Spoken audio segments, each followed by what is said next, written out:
5 साल में टोपीवाला मंडी तोड़ के रखी गई है और 5 साल में 10% भी काम अभी तक नहीं हुआ है। जो ज़रूरत होती है लोगों की वो है पानी की। गए 10 साल से गोरेगांव की रिक्वायरमेंट ये 80 मिलियन लीटर्स पर डे है। 80 दशलक्ष लीटर पानी प्रतिदिन ये गोरेगांव की ज़रूरत होने के बावजूद गोरेगांव को आज मिल रहा है 60 मिलियन लीटर्स पर डे, 60 दशलक्ष लीटर पानी। गोरेगांव के सिद्धार्थ हॉस्पिटल को रीडेवलप करने का ये सपना अगर किसी ने देखा और इसको अमल में लाया तो वो शिवसेना। नमस्कार दोस्तों, आप देख रहे हैं 4 पीएम न्यूज़ नेटवर्क और आपका बहुत-बहुत स्वागत करते हैं हम। और मुंबई की 36 विधानसभा सीटों पर इस बार मुकाबला होने जा रहा है और सबकी नज़रें खास तौर पर शिवसेना बनाम शिवसेना पर लगी हुई हैं, क्योंकि लोकसभा चुनाव में भी हमने देखा कि सबकी नज़रें इस पर ही थी। और इस वक्त हमारे साथ बात करने के लिए यूबीटी पक्ष से जो है समीर देसाई जी मौजूद हैं। सर, आपको बता दें दर्शकों, गोरेगांव की जो विधानसभा की सीट है उसको जीतने की जिम्मेदारी जो है वो उद्धव ठाकरे ने समीर जी को दी है।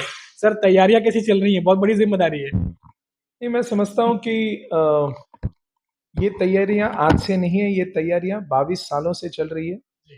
और मुझे पूर्ण विश्वास है कि गोरेगांव की जनता इस बार एक कार्यकर्ता जो उनके बीच 22 साल से रहा है, जिसने अ, हर सुख में दुख में उनका साथ दिया है और जिसका अनुभव प्रशासकीय ये भी बहुत बड़ा है, ऐसे एक कार्यकर्ता को गोरेगांव की जनता चुनकर देगी, ऐसा मुझे पूर्ण विश्वास है। जी।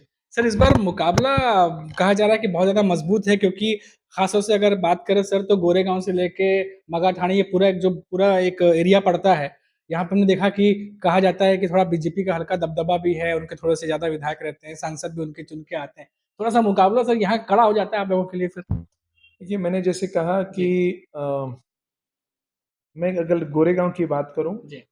तो गोरेगांव में लोगों ने एक अर्थ से निर्णय और मन बना लिया है। हुँ, केवल मतदान के दिन हुँ, वो अपना ये मत प्रदर्शित करेंगे। गए 10 साल में अ, हम आमदार खासदार चुनकर देते हैं इस मंशा से कि वो हमारी बातें जाकर सभागृह में बात करेंगे, हमारी समस्याएं गोरेगांव के विकास के बारे में वहाँ पर हमारी आवाज़ बनकर वो प्रशासन के कान पर ये बात लाएंगे। हुँ। लेकिन अफसोस से विद्यमान आमदार विद्याताई ने गए 10 साल में सभागृह में 10 बार भी बात नहीं की है। प्रजा फाउंडेशन एक बहुत अच्छी संस्था इस मुंबई शहर में काम कर रही है, जो आमदारों का मूल्यांकन करती है, अवलोकन करती है। कितने सवाल उठाए और किस दर्जे के सवाल उठाए, इसके ऊपर निकष तय होता है। विद्याताई ने गए 5 साल में 36 में से उनका क्रमांक 33वां आता है। तो ये जिस गोरेगांव में मृणाल ताई का जो गोरेगांव है, जी, सुभाष देसाई साहब का गोरेगांव है, जी। उसमें इस प्रकार की मौन सभागृह में ये ना अ, महाराष्ट्र के विधानसभा को मंजूर है, हुँ, ना गोरेगांव करों को मंजूर है। जी। इसीलिए गोरेगांव अपनी बुलंद आवाज समीर देसाई इस कार्यकर्ता को चुनकर इस बार विधानसभा में भेजेगी। जी। सर, हमने देखा कि सोशल मीडिया पे हमने फ़ोटोज़ भी देखे सर, बहुत सोशली आप एक्टिव रहते हैं और लोगों से लगातार मिलते रहते हैं। इस बार सर गोरेगाँव में जिस तरीके से अभी आपने बताया कि एक चीज़ की सवाल जो है जनता के नहीं पहुँचे हैं, उसके बाद सर बहुत सारे लोग आपसे आते हैं, मिलते हैं। क्या क्या मुद्दे हैं इस बार ज़हन में सर कि इसको लेकर के, क्योंकि अभी कैंपेन भी शुरू होने वाला है और ज़्यादा ज़बरदस्त तरीके से? देखिए, अगर आप इस शहर का डेवलपमेंट जिस तरह से तेजी से बढ़ रहा है, जी। तो पिछले 10 साल से गोरेगांव और ये परिसर बहुत रैपिडली डेवलप हो रहा है। और इस डेवलपमेंट के साथ-साथ गोरेगांव के बाकी जो विषय हैं, बाकी जो इंफ्रास्ट्रक्चर डेवलपमेंट है, उसमें कोई गति नहीं दिख रही है। हुँ, सबसे अहम जो ज़रूरत होती है लोगों की वो है पानी की। हुँ, गए 10 साल से गोरेगांव की रिक्वायरमेंट ये 80 मिलियन लीटर्स पर डे है। 80 दशलक्ष लीटर पानी प्रतिदिन ये गोरेगांव की ज़रूरत होने के बावजूद हुँ, गोरेगांव को आज मिल रहा है 60 मिलियन लीटर्स पर डे, 60 दशलक्ष लीटर पानी। हुँ, 20 एमएलडी का डिफरेंस आज गोरेगांव में है। इसके ऊपर एक लड़ाई लड़नी चाहिए थी, इसके ऊपर अपनी आवाज़ प्रखर रूप से उठानी चाहिए थी, जिसकी कमतरता दिखी है। उस राजनीतिक इच्छा शक्ति की कमतरता लोगों को दिख रही है विद्यमान आमदार में।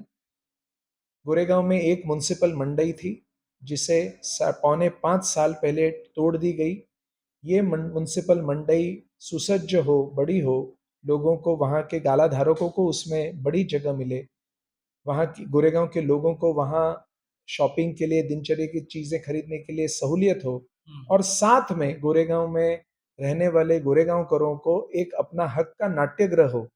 ये संकल्पना सबसे पहले अगर किसी ने देखी तो शिवसेना के नेता आदरणीय सुभाष देसाई साहब ने देखी थी, और केवल संकल्पना नहीं थी, उसे अमल में लाया गया, उसके लिए बजटरी प्रोविजन किया गया, उसके लिए टेंडर निकाल गया, कॉन्ट्रैक्टर अपॉइंट किया गया।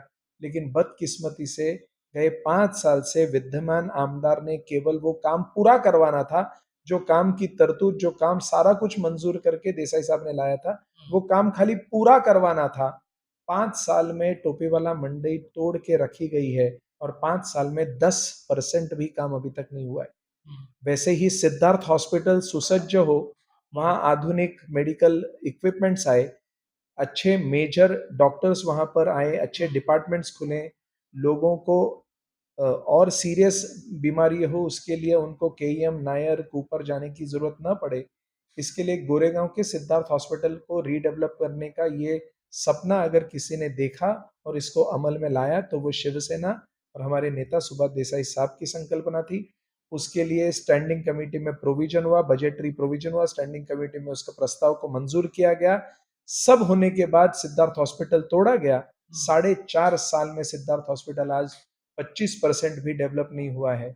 ये सारी विफलता जो है, ये सारी विफलता ये आमदार की है, और ये उन्होंने स्वीकारनी चाहिए। गोरेगांव में अनट्रीटेड सीवेज वाटर ये सीधी तरह से डंप किया जाता है क्रीक में, और जिससे भांगुर नगर और इस परिसर के लोगों को बड़ी किल्लत होती है, बड़ी उनके स्वास्थ्य को परेशानी होती है। इसके लिए कोई प्रयास किया गया नहीं है, ये दोष भी आमदार के पर जाता है। गोरेगांव में भांगुर नगर ये सबसे पुराना लेआउट है, और इस लेआउट में उनके लिए, उस भांगुर नगर में रहने वाले जितने लोग हैं, जितने परिवार हैं, ये शहर के टैक्स पेयर्स हैं, और उसके बावजूद भी आज तक उस विभाग को अपने हक का पब्लिक मैदान नहीं मिला है। वो पब्लिक मैदान न दिलाने का दोष भी आमदार को अपने सर पे लेने की आवश्यकता है, क्योंकि 2018 में वहाँ रिजर्वेशन होने के पश्चात भी आज 2024 6 साल हो गए, लेकिन इस बारे में कोई आगे काम हुआ नहीं है। तो इन सारे चीज़ों को लेकर और गोरेगांव में और सर्वांगीण विकास को लेकर हम लोगों के बीच जा रहे हैं, और मुझे पूर्ण यकीन है कि गोरेगांव ने गए 22 साल से समीर देसाई इस कार्यकर्ता का काम देखा है, इस कार्यकर्ता की इच्छा और राजनीतिक इच्छा शक्ति देखी है, और उसे गोरेगांव कर सराहेंगे, उसे अपनाएंगे, उसे समर्थन देंगे, ये मुझे पूर्ण विश्वास है। जी। समीर जी, बहुत ज़्यादा समय नहीं लेंगे आपका। लोकल मुद्दों पर हमने अब चर्चा की, जनता देख रही है। समीर जी, कई सारे ऐसी चीज़ें हैं, अगर हम पूरे महाराष्ट्र के लेवल की बात करें, हम देख रहे हैं कि लगातार उद्धव जी जब संबोधन करते हैं, आदित्य ठाकरे संबोधन करते हैं, बीजेपी के नेताओं की तरफ से अभी काफ़ी चीज़ें जो बयानबाज़ी शुरू हो चुकी है। ऐसे में एक सवाल खड़ा होता है, हमेशा से खड़ा होता है, असली शिवसेना, नकली शिवसेना की बात निकलती है, क्योंकि अब शिवसेना 2 हिस्सों में बँटी हुई है। इस चीज़ को लेकर के लोगों से आप जब मुलाकात करते हैं, क्या उन्हें अभी भी कोई कन्फ्यूज़न की स्थिति है? क्योंकि लोकसभा चुनाव में भी हमने देखा था कि थोड़ा कन्फ्यूज़ थे लोग तो चीज़ों को लेकर के, और ऐसा भी अभी हमने हाल ही में देखा कि मशाल भी जो है अब थोड़ा-सा उसको और ज़्यादा वो कर दिया गया है कि डिज़ाइन में थोड़ा-सा उसको बदलाव कर दिया गया है। तो ये जो टेक्निकल चीज़ें हैं, इनको कोई लेकर के कोई दिक्कत तो नहीं आने वाली कुछ? देखिए, कोई मशाल के डिज़ाइन में चेंज हुआ नहीं है, इलेक्शन कमीशन का जो मशाल चिन्ह आएगा वो वही है, और मुझे पूरा यकीन है कि पिछले चुनाव में ये हमें थोड़ा-सा उस वजह से नुकसान हुआ कि लोग कन्फ्यूज़ थे कि चुनाव और धनुष्य बाण, कुछ लोगों ने वोट हमें करना था लेकिन धनुष्य बाण पर वोट कर दिया, और उस वजह से एक होनहार उम्मीदवार, हमारा साथी, एक नौजवान साथी, इस विभाग का एक तरह से युवकों का आधार स्तंभ अमोल भैया कीर्तिकर केवल 48 वोटों से हारे। लेकिन इस बार वो कन्फ्यूजन सारी खत्म हो चुकी है। इस समय लड़ाई वहाँ पर धनुष्य बाण है नहीं, यहाँ पर मशाल है, और भारतीय जनता पार्टी का कमल है। तो इसके लिए वो कन्फ्यूजन का कोई स्कोप नहीं है, और मैंने जैसे कहा, लोगों ने मन बना लिया है, लोगों को पता है कि इस चुनाव में हमें समीर देसाई को वोट करना है, तो वो समीर देसाई का नाम भी सही से ढूँढ लेंगे, उसके सामने का मशाल भी ठीक तरह से देख लेंगे और बटन भी कचकचा के दबा देंगे। Thank you so much sir हमसे बात करने के लिए, थैंक यू सो मच। तो समीर जी को आप सुन रहे थे जो कि गोरेगांव से खड़े हैं, और जैसे कि मैंने शुरुआत में कहा कि उद्धव जी ने काफ़ी बड़ी ज़िम्मेदारी दी हुई है और लड़ाई जो है वो लगातार चल रही है। अब 20 नवंबर को जब जनता उतरेगी, एक ही चरण में चुनाव संपन्न होने हैं पूरे महाराष्ट्र में, तब वो जो किस्मत है, किस कैंडिडेट्स को वो जिताना चाहते हैं उनके लिए वो वोट करेंगी, और सभी को इंतजार है, हमें भी इंतजार रहेगा। फिलहाल अभी के लिए इतना ही दोस्तों, फिर लौटेंगे तो बात करेंगे किसी और बड़ी खबर पर, किसी और बड़े मुद्दे पर और किसी और विधानसभा सीट के बारे में। तब तक के लिए आप देखते रहिए 4 PM और मुझे इजाजत दीजिए। नमस्कार।